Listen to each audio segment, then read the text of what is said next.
नमस्कार, city channel में आपका स्वागत है। अमरावती के शिवसेना जिला प्रमुख सुनील खराटे हमारे साथ में है।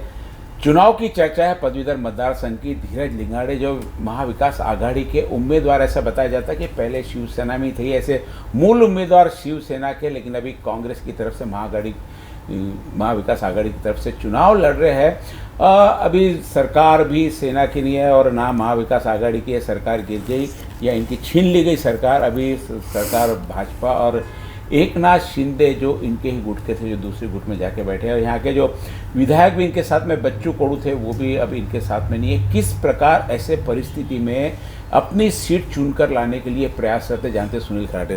सुनील जी, सारी चीज़ें आपके विपरीत है, आपका उम्मीदवार भी नया, आप कैसे चुनकर लाओगे? पहली बात तो हमारे विपरीत कुछ भी नहीं है, क्योंकि पहले दो लोगों की युति थी। वो युति की वजह से वो सामने वाला चुन के आया था। अभी आप तीन मराठी में बोल सकते हैं, जो आसान रहेगा आपका। तीन पक्षाची आता युती आहे, त्यामुळे दोनच्या नंतर 2+1 म्हणजे निश्चितच आमची ताकद वाढलेली आहे। त्यात महत्त्वाचं म्हणजे कोणत्याही पक्षाचा कॅन्डिडेट असला तर दुसऱ्या पक्षाला थोडंसं बॅकडोर असते की बा आपला नाही आहे, दुसरा आहे, तो प्रयत्न थोडे कमी असतात। इथं वेगळा एक प्रयोग झालेला आहे। तो कालपर्यंत जो शिवसेनेचा माजी जिल्हा प्रमुख आहे, त्यानं शिवसेनेच्या वतीनं रजिस्ट्रेशन केले आणि शिवसेनेच्या सर्व कार्यकर्त्यांनी त्यांच्यासोबत जवळपास 1 ते 1.5 वर्षापासून काम केलं। आणि युती धर्म अतिशय प्रामाणिकपणे पाळणाऱ्या उद्धव साहेबांनी जेव्हा काँग्रेसने आग्रह केला की ही सीट आम्हाला पाहिजे, तर त्यांनी प्रामाणिकपणे दिली। परंतु त्यांनी त्यांच्याकडे कॅन्डिडेट दुसरा नसल्यामुळे हाच योग्य कॅन्डिडेट आहे वा म्हणून यालाच तिकीट दिली, ते आमच्यासाठी अत्यंत अभिमानाची गोष्ट आहे। त्यामुळे शिवसेना आपलं नैतिक कर्तव्य समजून आपल्याच पक्षाचा कॅन्डिडेट हा माजी जिल्हा प्रमुख आहे आणि त्यात काँग्रेसला सुद्धा वाटते की आमचा कॅन्डिडेट आहे। त्यामुळे दोन पक्ष इतक्या जोमानं आणि सोबत राष्ट्रवादीसुद्धा तितक्याच जोमानं सोबत असल्यामुळे 100% निश्चित आमचा कॅन्डिडेट हा विजय होणार आहे। पिछली बार से कांग्रेस के उम्मीदवार थे राष्ट्रवादी के और रंजीत पाटिल, डबल का फर्क था वोटों में। ये कैसे बांटोगे आप? तो उस वक्त उसमें शिवसेना साथ में थी, तो शिवसेना के कार्यकर्ता गली गली, मोहल्ले मोहल्ले और वार्ड तक के, शाखा प्रमुख तक के है, तो उसकी वजह से उसका बड़ा फ़ायदा रंजीत पाटिल को मिला था। उसके साथ 2 टेन्योर उन्होंने कंप्लीट कर रहे हैं और उनकी एंटी इनकम्बेंसी इतनी ज़्यादा है कि अभी अगर देखा जाएगा तो पिछली बार वो मिनिस्टर थे, तो मैं खुद उनके कार्यालय में बहुत बार गया।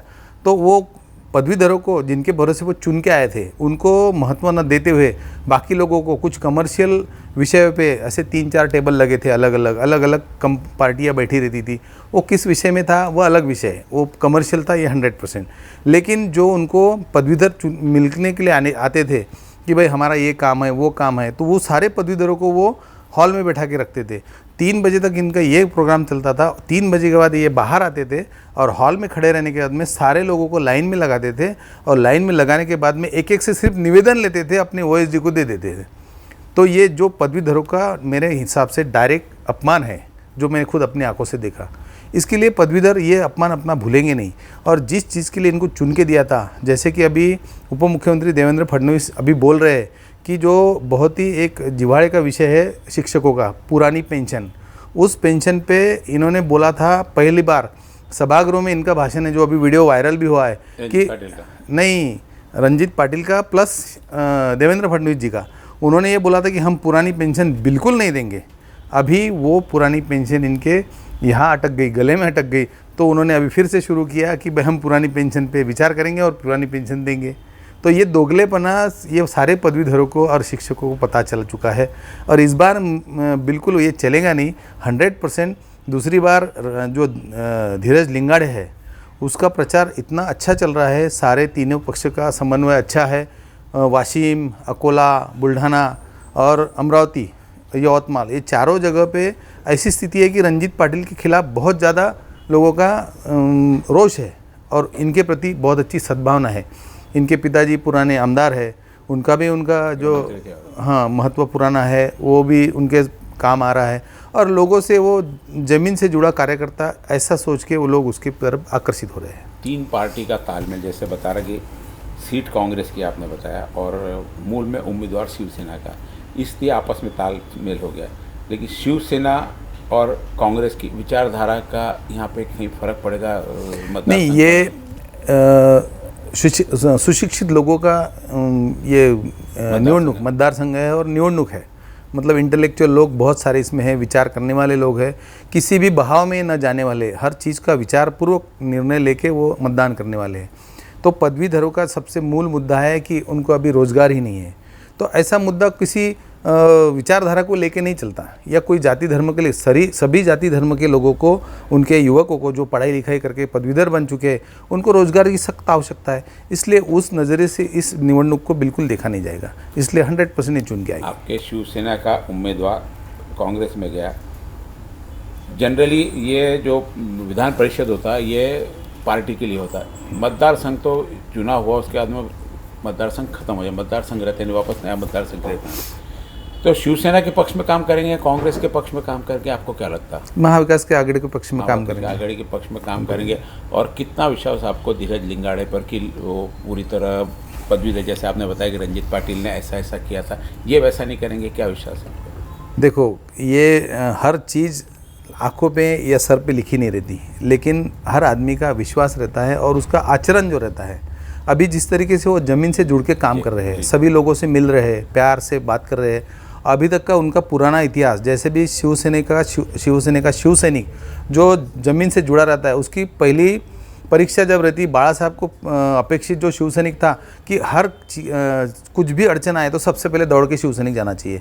ये धरती से वो बना हुआ रहता है, इसलिए उसको सर्वसामान्य नागरिकों की अड़चनों का पता रहता है और दौड़ के जाने के लिए उसकी प्रेरणा पहले से मिली भी रहती है।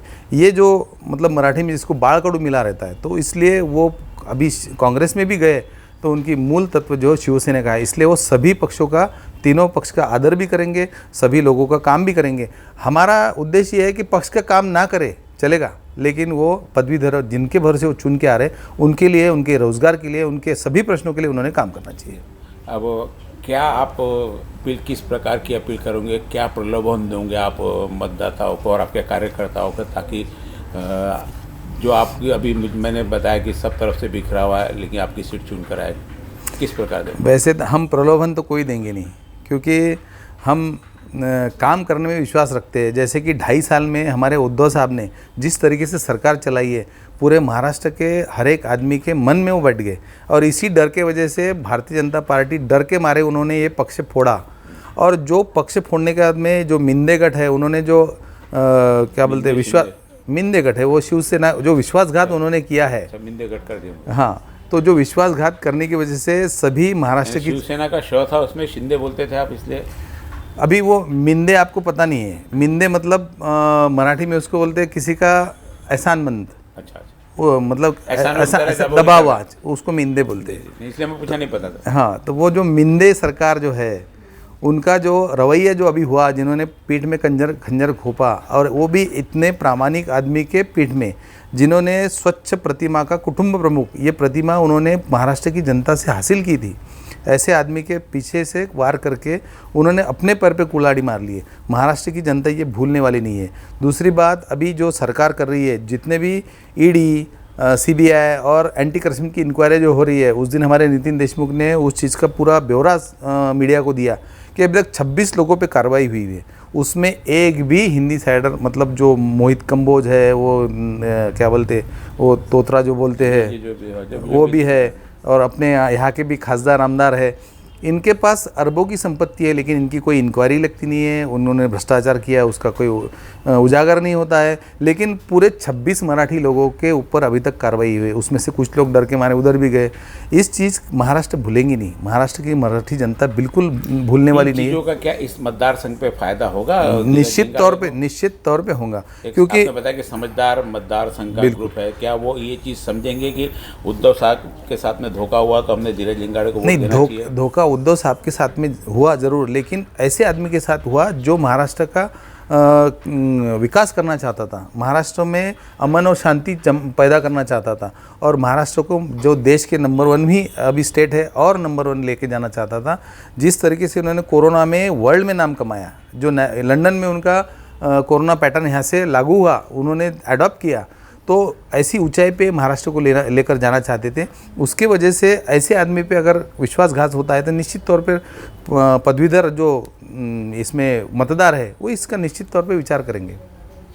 ये थे हमारे साथ में सुनील खराटे, जो दो विचारधाराओं के साथ में, यानी शिवसेना का उम्मीदवार, कांग्रेस का पक्ष, ये दोनों पक्ष मिला के एक ज़बरदस्त जुगलबंदी हुई राष्ट्रवादी कांग्रेस की विचारधारा में। इस जुगलबंदी का निश्चित रूप से सुनील खराटे का कहना आने वाले चुनाव में धीरज लिंगाड़े को इसका फ़ायदा होगा। अब तो ये वक्त बताएगा कि जो सुनील खराटे ने भी कहा कि उद्धव साहब के साथ में जो घटना है उसका भी फ़ायदा इनको मिलना है और दोनों का मिलना है। वक्त बताएगा आने वाला किस प्रकार। आप हमारे स्टूडियो में आपका बहुत बहुत धन्यवाद। जी धन्यवाद।